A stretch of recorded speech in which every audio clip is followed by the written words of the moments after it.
Okay, guys, we're going to get started. So our last talk for today is Exploiting Modern Microarchitectures by John Masters. So please help me welcome him with a warm round of applause.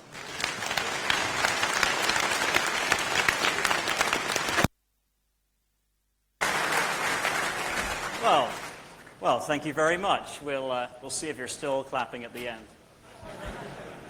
So my name is John Masters. I'm a computer architect with Red Hat. Some of you know me from the Linux kernel podcast and from some work I do with the ARM architecture. But I'm actually here today to talk about something completely different. Put your hand up if you have never heard the words Meltdown or Spectre. Okay. So I'm here today to talk a bit about a little project that we were running inside Red Hat. So I was running a mitigation team for the past few months dealing with this event, and a bunch of us didn't really get a holiday as a result. And so over that time, we learned a lot about these particular exploits and also had a time to reflect on these new classes of attack and what they mean. And so the purpose today is to both introduce these two exploits that you've heard in the news, or the three variations of them, but also to walk you through some concepts in computer architecture that they exploit, have some time to think about where we're going as an industry, and then we'll take questions toward the end. Now, I did a preview version of this talk a few days ago at Stanford over in California, and it took 2.5 hours to get through the slides. Now, the good news is that I have only 45 minutes here, and I've added 5 slides since. So what you're going to see is, at various points, me skipping over slides that contain explanation for diagrams that I've showed you, right? The idea is that if you want the long-form version, in particular if English is not your first language, or this is the first time you've seen a concept, you can go and read the long-form explanation, and you can download the slides right now. If you follow @JohnMasters, that Twitter handle right there, you'll see a link, and we're going to do a load stress test on people.redhat.com. We're going to see how well it stands, everyone trying to download these slides at the same time. So feel free to pull them down and look ahead and speculate about what's coming in the future. Thank you. Okay, so, and I would like just to ask a couple of quick questions. So, hands up if you have studied or looked at computer architecture in the past. Okay, good. So the first half of this is going to go really quickly. Hands up if you have read the paper or papers relating to the exploits I'm talking about today. It's a good show of hands. Hands up if you think you understood it. Okay, that's still a good set of hands there. And hands up if this is all fairly new to you and you would really benefit from me walking through it in some level of detail. Okay, good. So about 50% of you think you know everything I'm going to say, and 50% of you are not sure. So that's a good mix. So today's class is going to cover, I did take this from the deck I showed at Stanford, so it was a lecture at that time. Today I'm going to cover the difference between architecture and microarchitecture, some variations of microarchitecture, so what that means in the real world. I'm going to talk about caches and virtual memory and branch predictors, which are some of the pieces that you need to exploit to make these kinds of attacks successful. I'll talk about side channel analysis, which is an interesting topic in itself. And then I'll look at the actual vulnerabilities that you've seen, the mitigations we have for them, and then finally some related research into hardware exploits that maybe you have not seen before. So, architecture versus microarchitecture. For those of you who were at the RISC-V sessions, you probably saw similar content already. But when we talk about computers, we have this concept of architecture, and then architecture describes, at an abstract level, how a machine operates and behaves. So it describes the kinds of primitive instruction that the machine actually executes, the ones and zeros it executes. So when I see this particular sequence, do this, right? Describes how to load and store values from memory. It describes the registers, the machine state that I have. And it describes various modes of operation, privileged and unprivileged modes of operation. We'll talk a bit more about in a moment. And then there's more detail as well. It describes memory models and other things that you might find very interesting if you pursue architecture.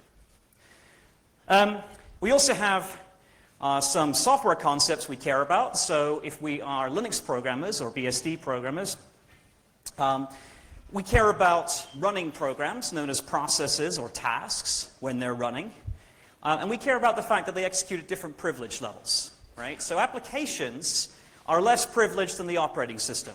Applications run in something we call user mode, and we have various abstractions that protect them from corrupting one another and from corrupting the kernel, right? So we have this virtual memory environment we define so that our application sees this nice flat view of memory. It thinks it's the only thing running on the machine, unless we tell it otherwise, and it requests services from the OS kernel when it wants something performed. It doesn't explicitly have knowledge of other programs running on the machine.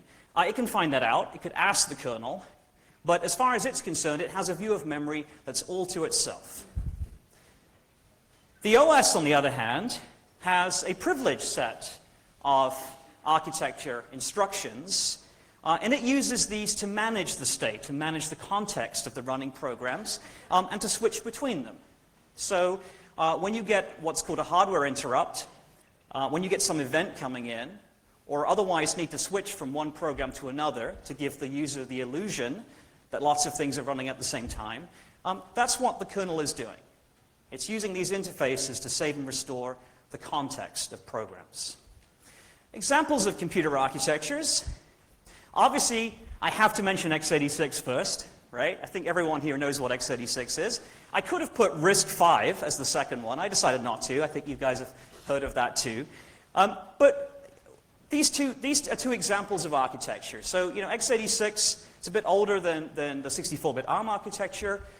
They both have instructions. One of them takes complex instructions. One of them has simpler instructions. They both operate on registers. And they both have a 64-bit memory model. They can both use large amounts of memory and provide that to applications. There's some differences, but at a high level, we can compare the two. Let's talk about microarchitecture. So, a little detour. I'm a very bad graphic designer, right? So, don't ever come to me if you want something pretty. Here's a picture of a chip. And the thing I'm trying to sort of represent here is that a modern processor, as we think of it, is actually, it's not just one little CPU doing something. It's not how we used to think of it years ago. A typical chip in even your laptop or your phone will have many cores. We used to think of these as processors back in the day, but there are many different cores, and each one might be running a process, or several of them together might be running threads in a process. They're all connected together on the chip, and they have these high-performance interconnects.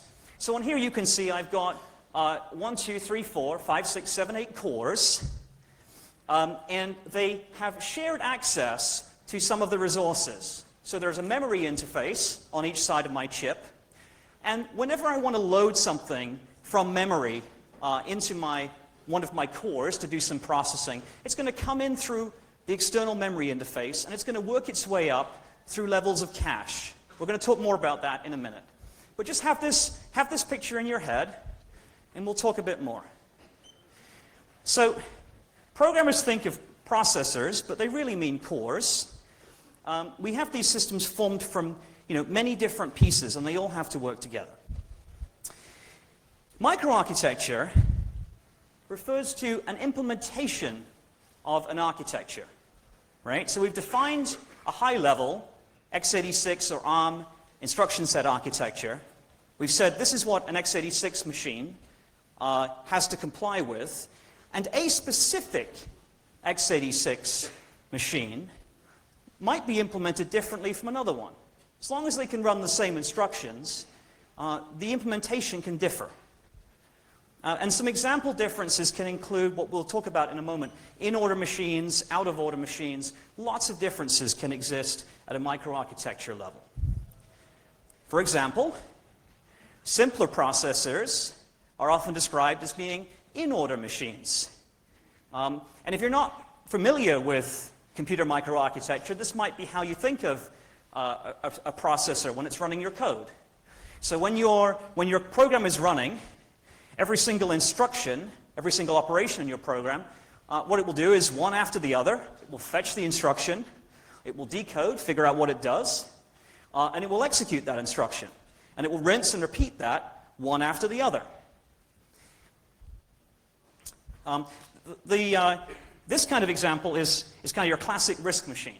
If you were to take a simple RISC-V machine, for example, it probably will start out, there are some more performant implementations, but it will probably start out as a simple in-order machine. And what we might do is we might add some features like pipelining. So instead of having, I mentioned the different stages there before, we might overlap them a bit. We might say, I fetch one instruction, I start with figuring out what it does, and I'm already fetching the next one, and I can get a little bit of parallelism here. You can see here, I might have 5 instructions working their way through the machine at different stages, right? That's called pipelining. That's when I split out how my machine executes instructions into smaller steps. It still does them one after the other, though. In-order machines are easier to implement, and they're much more efficient in some ways from a power perspective, right? So I'm not going to get very high performance, but I'm going to need potentially less power. So that's why you tend to get those in little widgets. And they'll also use less area. They physically are smaller to build. But they're susceptible to things like pipeline stalls. So if I'm working my way through different stages of running instructions, and I'm trying to load something from memory, I might have to stall my machine while I wait for some data to become available. They've got a limited capacity to hide the latency of instructions as a result. Now, what I can also have is an out-of-order machine, right? Now, this is very different from what you as a programmer are thinking of. So when you write a program, you think, I do this, and then I do this, and then I do this. But what the industry has done is spent the last few decades working out how to take your program that has a defined sequence of operations and to automatically work out dependencies inside your program. So here's a simple program. I'm going to load 2 values, I'm going to add them together. And here, I'm going to load 2 values and add them together. Those of you who are familiar with assembly language will see that I'm using registers inside my machine. I'm loading register 1, register 2, but I'm storing the result of adding them together in register 3. And here I'm doing the same. Load register 1, load register 2, add them together. But these 2 sections here, they're actually independent. I could renumber these and use different registers. There's no reason that I have to have the same register numbers here that you see above. In a simple machine, it might run through that program and execute it exactly as you see here. In a more complex machine, what it might do is work out, well, actually, these 2 sections are completely independent. And the only thing they share is that they're using the same registers. But I could actually change that. So behind the scenes, what an out-of-order machine will do is it will reorder all of these instructions. It's called dynamic execution. And what it will do is it will say, actually, the moment that these values are available, I can run this instruction. And then what it will do is something called in-order retirement. So you start with your program that does one thing followed by another. You turn it into what looks a bit like a data flow machine. And then you do in-order retirement. So at the end, when you've worked out your results, you keep track of where you are, and you say, okay, I may actually be executing this stuff here before this stuff here, but I'm going to wait, and I'm going to retire only in the sequence the programmer expects. So you as a programmer are not aware of this happening. And then there's some complex machinery that's added for exception handling. So if something erroneous happens during execution, I might have to back up what's happening inside the machine and present it to the programmer in a consistent order and say, well, you had a failure here, and that is actually, I'm presenting it to you in the order it would have happened from your point of view. So this is very complicated. I want you to understand, though, that machines that you have, even on your laptop in front of you right now, may actually be executing programs in a completely different sequence from how they were written or how you imagine that they would work. Out-of-order machines are very common in high-performance microprocessors.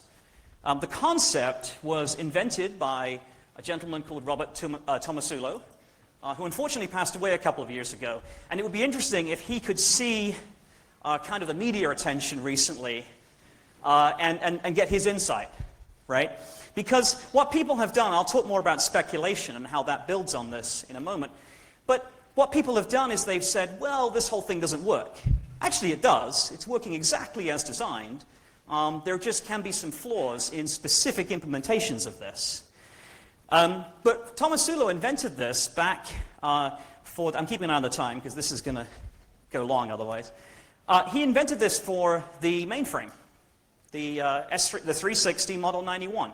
So quite a long time ago. And then over time, it's worked its way down into computers that you have on your desktop, on your laptop, and in most phones as well. And as I said, instructions are dispatched from an in-order front end, as we call it.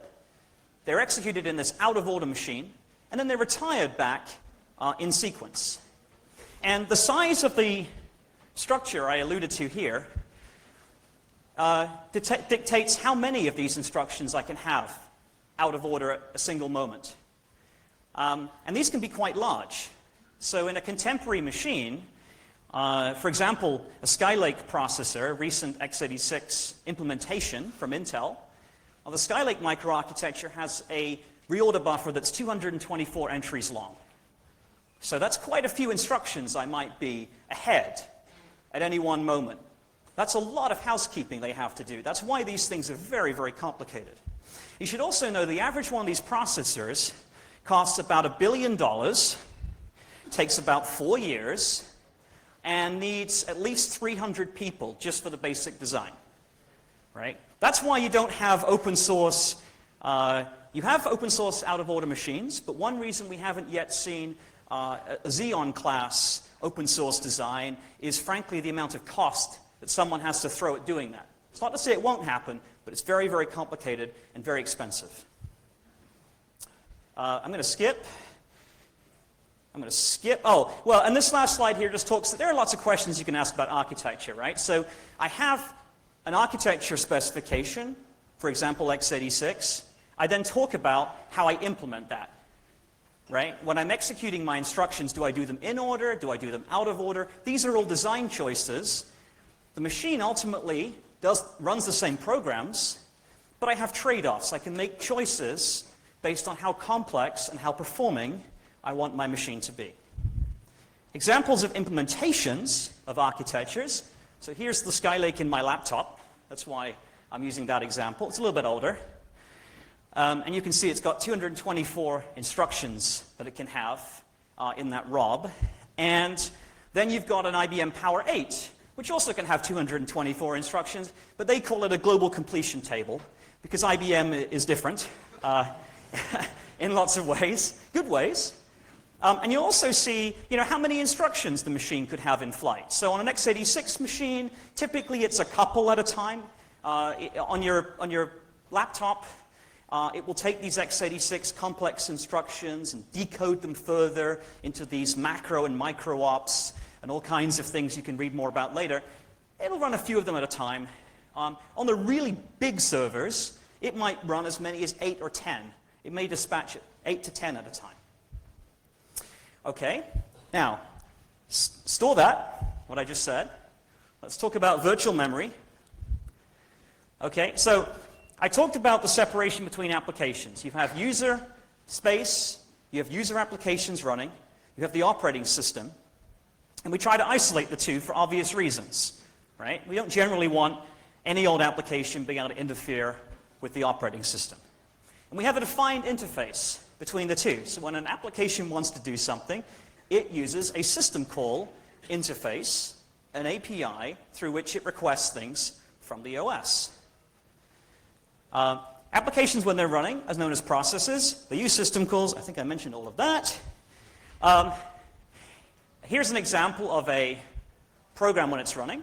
So if I were to, just on my laptop, type this command, cat proc self maps, I could see the view of memory that cat program has, because it's catting its own memory map. And I might see various memory ranges. But I really want to draw your attention to a couple of them. Okay, so every process, every running program, will have a range of memory that represents its own text, its code, and its data, and its stack and some other stuff. And then every process, until recently, we'll come on to why that changed, until recently, would also have this range of memory at the top of its address space, which contained all of the kernel and all of the memory that the kernel has access to. And you might say, well, why is that? Well, we have mechanisms that are supposed to protect the application from being able to see or touch that range of memory. And it means that whenever we want the kernel to do something on our behalf, we can have a very lightweight entry and exit from the kernel. It already has access to all the memory it needs. It's already set up. We just jump into a different execution state that can access that memory. We do something. We go back to the application. So the application shouldn't be able to see any of that memory. We maintain this separation using something called page tables, which take the view of memory the application has, and they translate it into the view that's seen by the hardware. So I'm trying to access, this address, whatever address up here. It's going to go through some page table that tells me where in physical memory that address actually lives. That's an expensive operation, doing that. There are things we call hardware walkers in our chips that actually have to go down through these tables, and they have to work out this translation. That's an expensive operation. So we don't do that every time. What these chips have in them is something called a translation look-aside buffer, actually probably several. And what these do is they store these translations. So if I want to touch a piece of memory, I can actually look up very quickly the last few translations. And again, by keeping kernel memory translations in place, while my application is running, again, I get some performance. Because if I want to go into the kernel to do something, these entries are already populated. They're already present. And so typically what I will do is I'll leave these in place until I switch from one process to another. Then I have to flush this stuff out and switch to another process because its view of memory is different. Okay, I'm going to skip that slide. Skip that one. And okay. So I'm going to throw caches in here as well. So I've said that you have these ranges of memory your application sees. You translate them before they hit physical memory. Well, you also have a caching hierarchy that sits between your program accessing some memory and the actual RAM chip in your machine. And there are multiple levels of this cache memory, right, with names like level 1, level 2, level 3, level 4, things like that. But basically what they are ways of accessing data that I'm using frequently faster, right? Memory chips in my machine are slow, relatively speaking. The cores inside my chip are much faster. And the laws of physics tell me that I can't have both. I can have big and slow or small and fast. So what I do is I have some memory on my chip. It's a bit faster, or a lot faster, and it caches values I've been using recently. So when I touch a piece of memory, what will actually happen is it will get pulled into the caches. And so for example, I may have a cache entry for a user, a piece of data from a user application. I may at the same time in my cache have a piece of data from my kernel. And again, I've got protections in place that should mean that there's no way of ever accessing a piece of kernel data from my application code. Right? My page tables say that's not accessible. Doesn't matter if it's in the cache. When I try to access it, that's not accessible. I'll probably skip this slide, but this is an optimization, actually, of how modern high-performance caches are implemented that you can read a bit more later on if you're interested. This will tell you, for example, if you ever wondered, why is a level 1 cache 32 kilobytes in every CPU with 4K pages? This will tell you why. You can read it later. Let's keep going. Okay, I'm going to skip how caches work. So let's talk about side channel attacks. So side channel attacks are based on deriving information by exploiting the physical implementation of a machine, right? So we have our instruction set that describes how any x86 machine should operate, for example. Then we have an implementation. The side channel takes advantage of the fact that an implementation might have some vulnerabilities into it. Classical things that we've done in this space have involved electromagnetic emissions, right? Put your hands up if you've heard of Tempest. You guys heard of Tempest, right? The sort of secretive governments, agencies watching your screen from afar, right? That's based on analyzing the emissions coming from your machine, right? There are similar attacks with differential power analysis, so I can monitor how much power a chip is using, and I can infer what it's doing. Another thing that I can do is I can measure how long it takes for certain operations. If different operations take different amounts of time, and if I can actually perceptively measure that. So caches can behave as side channels because they're a shared resource. As you saw from my diagram earlier, whenever I want to use a memory location, it's going to go in through my cache hierarchy, meaning that the cache is shared by everybody.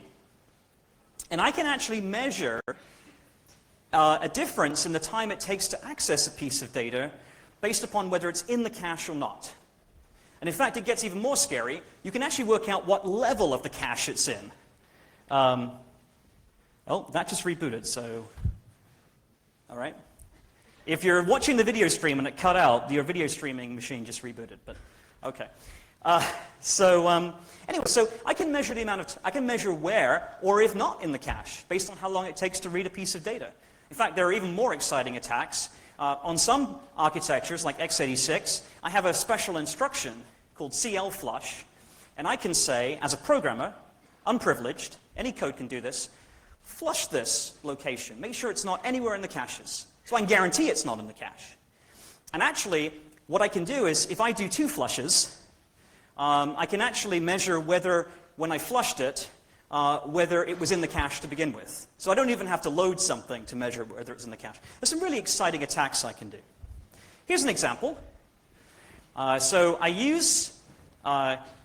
have these interfaces on most architectures. I have a way of measuring time. On x86, it's called RDTSC, read timestamp counter. I can read the current timestamp counter. I can access a piece of memory. I can read it again, and I can work out the difference. And based upon that amount of time and some calibration, I can work out, is that memory access, is that thing I'm accessing in the middle, was that in the caches or not? And as I said, a lot of architectures provide instructions that let you do this. You don't need an instruction. There are other ways to count time. And some architectures provide a way to guarantee you flushed something from the cache. That gets very useful a bit later on. But there are other ways to do that. You can look up displacement flushing if you're interested. And as I said, you might even be able to optimize it with some of these other variants as well to see if data is in caches. Well, why is that useful? Let's think about that. We'll come back to it. I'm going to skip prefetching. Okay, now we're going to talk about branch prediction. It'll all come together in a minute. This is a complicated topic, guys. You know, you're getting a deep dive here, right? Let's talk about branch prediction. So when I'm running code on a machine, I may hit points in my execution where I'm trying to decide, is my program going to go one way or another? If this, do that, or do that instead, right? Now, when I hit a branch in my program, I'm going to test, for example, if it's raining, do this thing. Well, I may not actually have the value of raining available to me at that moment for a couple of reasons. It might be in slower memory. I need to pull into my caches. That might take a bit of time. Or it might be some calculation I have to perform. And for those reasons, there can be cases where I hit a branch in my code to go one way or another, and I don't instantaneously know which way it's going to go. So I can stall my machine and wait, or I can continue running. I can guess which way my branch is going to go. And I can build on this, build on my out-of-order machine. I can build this concept of speculative execution. What I can do is I can say, I have this condition here, if R1 is 0, do this other stuff. I don't yet know the value because I'm loading it. I'm waiting for it to load. So what I'm going to do is I'm going to go into a special mode of execution called speculation. And I'm going to keep running these instructions. I'm going to guess it's going to go this way. I don't know that. So I'm going to tag each instruction and say that it's speculative. Right? If later on I discover which way that branch is supposed to go and I'm wrong, I will flush everything that's purple here. I will forget about it. And because I've tagged it specially, I've not retired it, I've only kept its interim state, the idea is that you're never aware that I did this. It's an optimization. If I'm right, the machine keeps going, it's a bit faster. If I'm wrong, I have to throw away some state, but I'm no slower than if I just waited to find out the result of that conditional check. So speculation is something that we build in out-of-order machines. It's part of our branch prediction hardware, and we use it to get a performance optimization. When we're speculating, if we have any erroneous conditions in our program, what we will do is we will also tag them here. Right? So if I try to perform an illegal instruction or do something that's not permitted, I won't actually take an error, take a trap. I won't do anything about it because I don't know if this is actually supposed to run. I'll just mark it, and later on, if I decide that that was supposed to run, then I'll handle that later. So, as I said, if I'm correct when I hit a branch, it's called resolving a branch. If I'm correct, then I continue, and everyone just gets a speed up. If I'm wrong, I have to do some housekeeping. But the idea is that you can never observe that machine. You can't observe the fact that I did this speculation. It's supposed to be visible to you.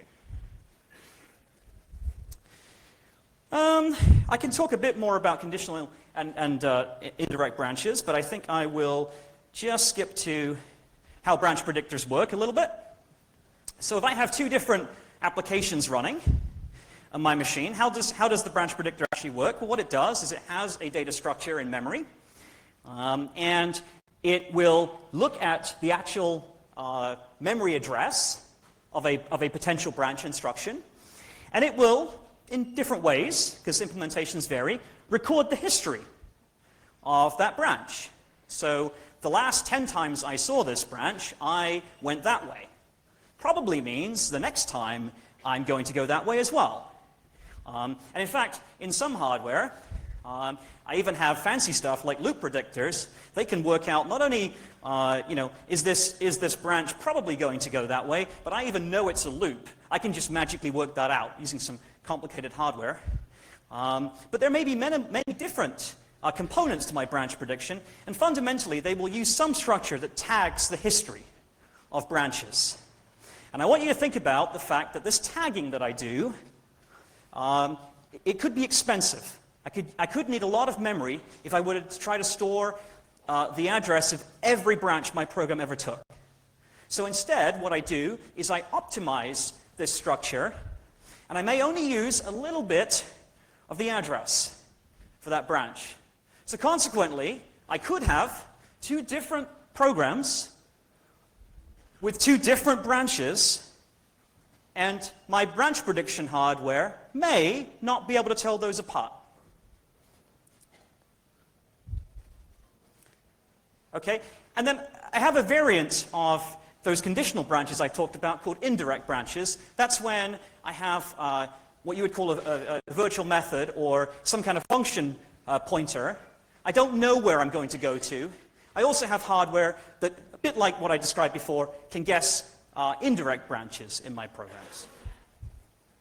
I'm going to skip through the optimization. All right, now I'm going to talk about these particular attacks because that took a bit of time. Okay, so you learned a lot. That was a whole semester's worth of various computer science stuff. I'm glad you're still awake.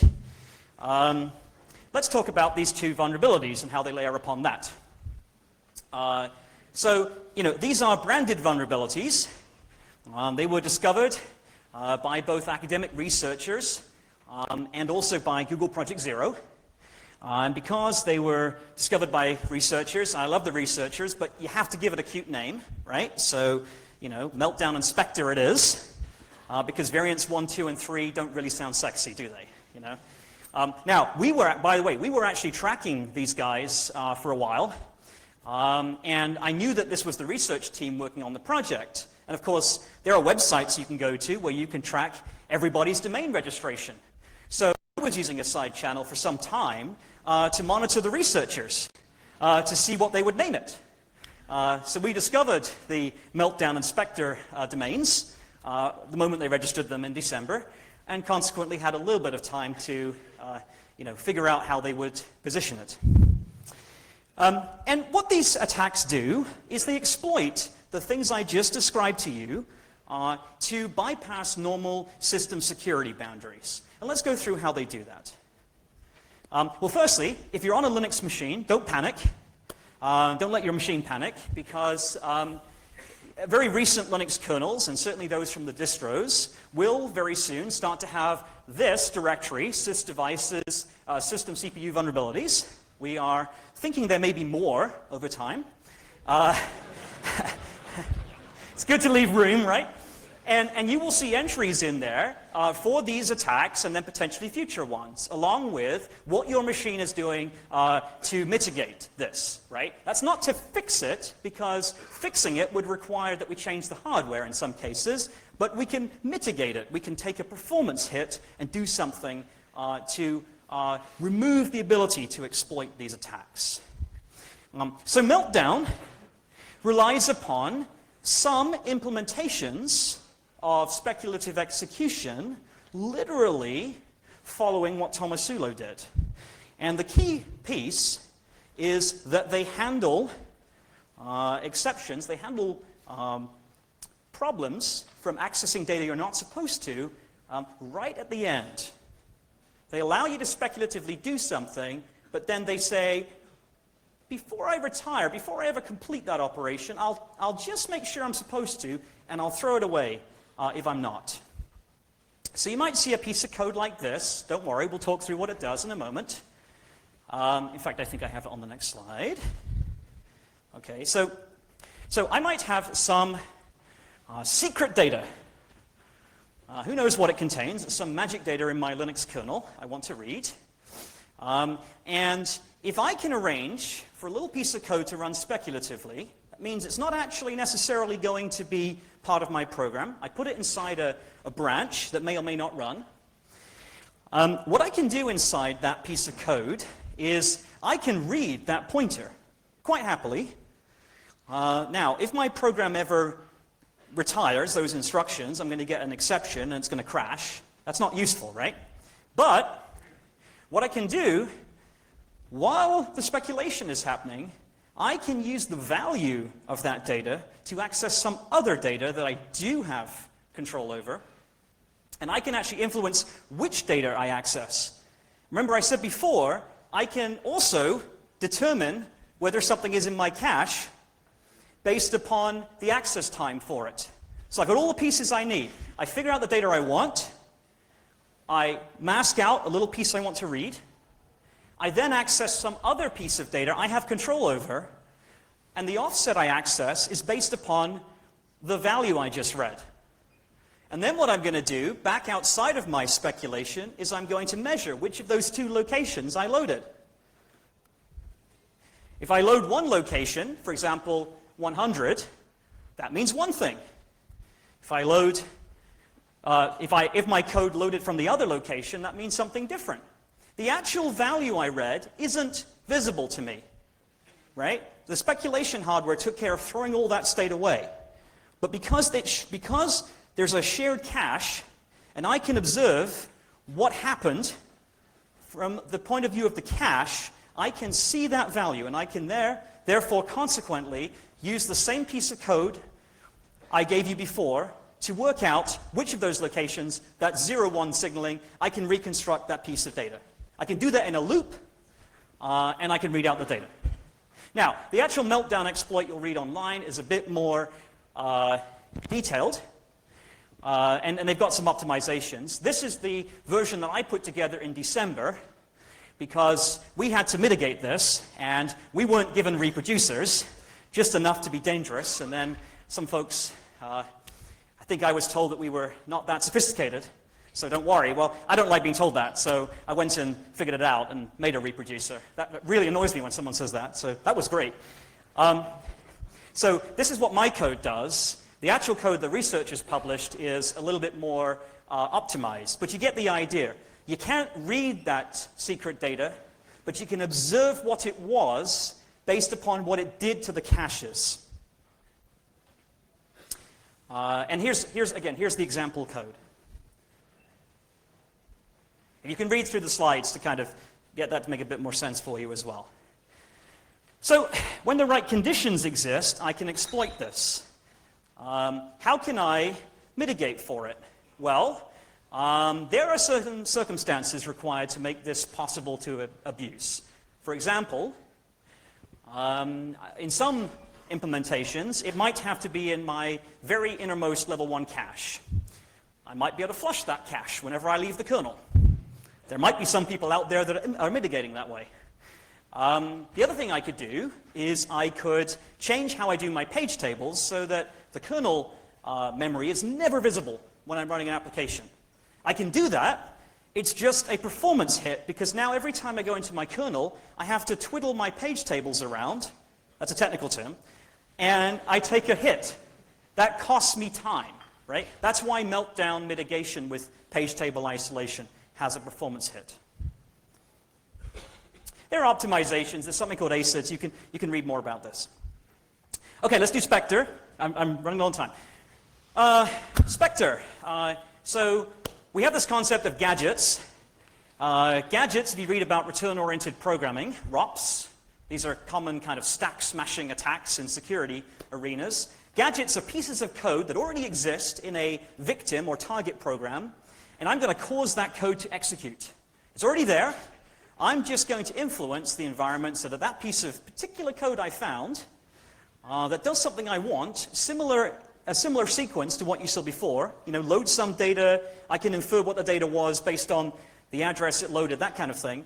I find a piece of code that's particularly interesting and I abuse it. So here's an example, Spectre variant 1. I might have a piece of code that reads some data in from the user, untrusted data. I might then do some other stuff. And it turns out some microprocessors will keep executing before they know whether they should. And so if I find a place where a particular bad sequence of code exists, I can exploit that. That's Spectre variant 1. It's difficult to do because I've got to find just the right code. It's got to be kind of on an entry point into the kernel. There's one reproducer. It's a bit messy. Let's talk, and the mitigation for variant 1 is, well, don't do it. So what I do is I shove an instruction in here that prevents the code from continuing past the point of doing potentially a speculative load. And that requires that I rebuild my operating system, my kernel. I talked about branch predictors before, so I've also got variant 2 of Spectre, which is the branch predictor poisoning. And that is, since I know how branch predictors behave, there may be not fully disambiguated addressing. I can exploit that. I can have one process running that's training my branch predictor to guess wrongly when something else is running. If that something else is more privileged, or the kernel, I can exploit what will happen there. So I can poison my branch predictor, in particular my indirect predictor, to guess that it's going to make a jump into some code that it in fact is not. It will then speculatively execute whatever gadget code I want. So now I've got control over where that gadget code is. That's much more interesting to me, because in a very large thing like the kernel, I'm probably going to find a particular instruction sequence that's interesting to me. I set up the environment, I train my predictor, and I can exploit it. I'll wrap quickly. Mitigating it, there are two ways. I've got a big hammer, which is expensive. I can turn off my predictors when I go into or out of my kernel. Or I can use a technique that Google came up with called retpolines, which you can read more about in here, which change indirect calls into fake return calls. It's kind of interesting. It's like, if it hurts doing this, don't do it, right? So they have a way, particular code sequence, where they will modify what look like indirect function calls and make them look like function returns. So they won't use the indirect predictor. It's a cute hack. It's not nonsense. It's very interesting. And it does, unfortunately, also require you change your compiler and rebuild lots of things. So we are switching to that one because it's much more performant than turning off our branch predictors everywhere. And it also does cute stuff like put a harmless infinite loop in. If you're going to speculate, just speculate that and go away. It's kind of fun. Okay. And there are other variants of this coming. I'm going to wrap now. So related research. So this is just the beginning, right? Architecture junkies like me, I'm not going to say we're excited because that's a bit unfair. This is obviously very serious. And you should update your machines straight away and all that kind of stuff. But it is interesting that a lot more people are paying attention to these classes of attack now. And that means that researchers will find more of them. Hopefully we will make better machines as a result.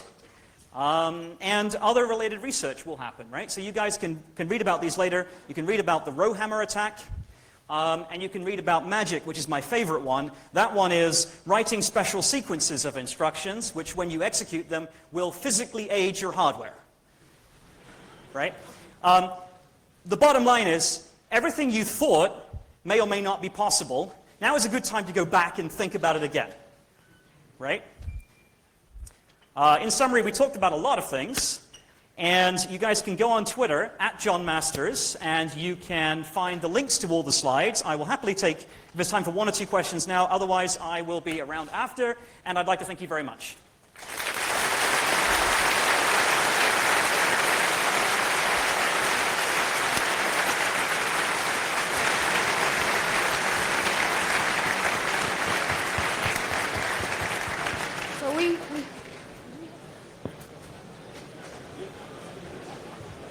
We have time for questions, so please put your hand up and we can bring the mic to you. While you leave, please be quiet.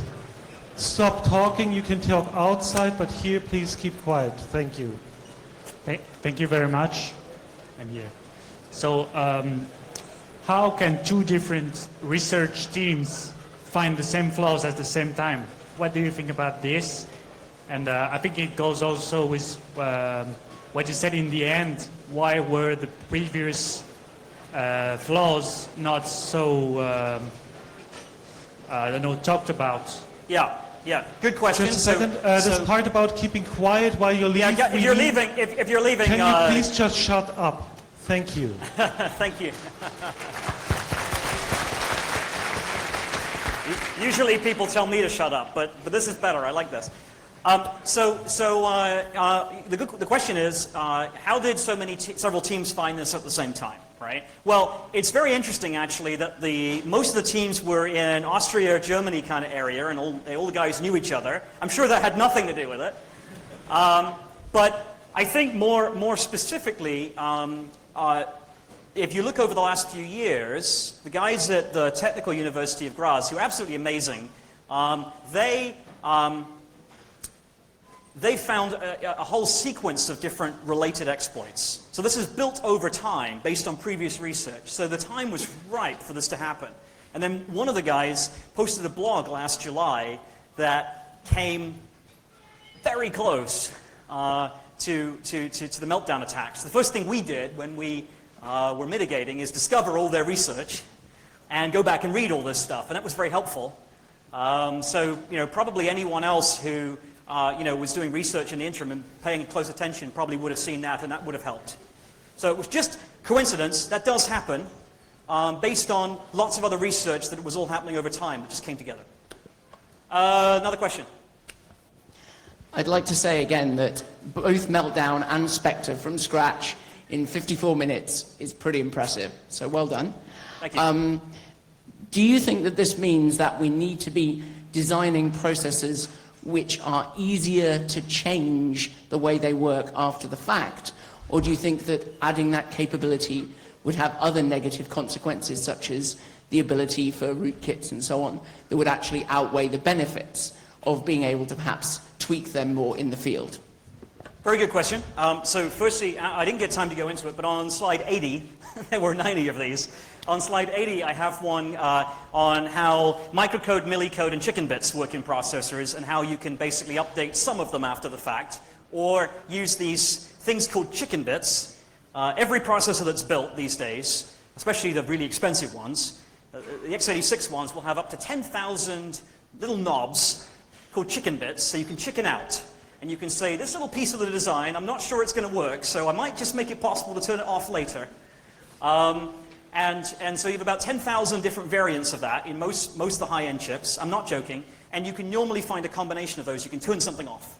Microcode's a little bit different. You can read about, I've got a whole explainer on that. I do think we have to build chips that are easier to update. I don't think the answer is just, let's build RISC-V machines everywhere. There's nothing here that separates any of the commercial chips from anyone else's design. It's just everyone building processors should think about designing for in-field mitigation and in-field updates, design for security, and also consider this. If you are targeting a new market now, I'm very fond of ARM servers, some people know this. I always tell the ARM guys, if you want to be successful, you're going to go after public cloud. So that's now like 100 million, 10 million machines, all homogeneous and all an attack target. So you better design those kind of processors so they can be very easily fixed. So I do think there's a lot we can learn. I think the industry is learning a lot, but there's more to be done. Another question. Yep. Should we be afraid of illegal instructions that may appear in memory, and what happens if they are speculatively executed? Illegal instructions. What happens if we speculate those? It will vary in the implementation, but usually it'll just tag it and say, it'll probably before it hits decode. So in the front end of the machine, it'll see it and say, I'm not even going to send that because I know that's not a valid instruction. But if you had an instruction like the example I would use is divide by 0, right? That's a more classic case. I'm going to tag that I'm doing a divide by 0. I'm not going to actually send an exception to the program because I don't know if I'm actually going to do that. But actual illegal instructions, I probably hit it earlier in my decoder. I say, yeah, I don't care about that. You've got one more? One more? Yes, up here. Thank you. So it's a bit of a political question. Up here. Where? Yeah. Do you think this could have been prevented? As in, the architects who designed those things kind of knew about it, but they were also saying, oh, we would accept the backlash, like this Dieselgate kind of thing? So it's a good question. So I tend to be less in the conspiracy side of that, and I'm not saying you do. What I think is, those of us who studied branch predictors in school, and some of you probably did as well, right? You read about it at the time, you think, gee, I wonder if the context, no one says gee, but let's say I said that. The context from one state might still leak into another, and you sort of, in class, they'll say, well, never mind, after a little bit of time, those entries will just get displaced. And you say, oh yeah, sure, that makes perfect sense. And you don't think about it. And there are generations of students who've heard that and said, oh yeah, sure, no problem. And there are generations of students, by the way, who've also said, oh yeah, those extra indexing bits, I don't need a full set of bits, I'll shorten it. Again, so after this came out, I actually pinged a bunch of the sort of well-known academics and asked them to make sure that their classes have been updated, to make sure that they're not teaching anyone this now. But I think we've all learned the same things. Everyone who designs processors, they all went to the same schools, they all know each other, they build things the same way. They all think of the same kinds of things as not being possible or very unlikely. That's how this stuff came about. I do think we can learn a lot, and we can prioritize security, but again, while we are in a world where what will sell you a new laptop or a gaming device or anything else or a phone is something that is fast and cheap. While that remains the number one thing, designers will fall over themselves to get you that 20% more performance or whatever they can get you. So we also have to, as consumers, demand more in terms of security as well. Yep. Okay, I'm very happy that I'm asking this question after this answer, because what you just said seems to me that you're saying we need different incentives to incentivize security. So my question is, should AMD, Intel, chip manufacturers be liable to some extent for what happened? Of course, nobody assumes malicious action on their part here, right? But if my screen stops working at some point, I'm getting a warranty replacement, right? I don't think everyone will get warranty replacements of their CPUs. Perhaps they should. So, I think it's a good point. I think this is me. That's your question over there. This is a 10-foot pole. And this is me conveniently dodging it. But I do think you raise a good point, and I hope people discuss it. While I'm wearing this shirt, I'd rather not take a position on that. But thank you for asking it. And let's debate that, right? Okay, is there time for any more? Okay, thank you.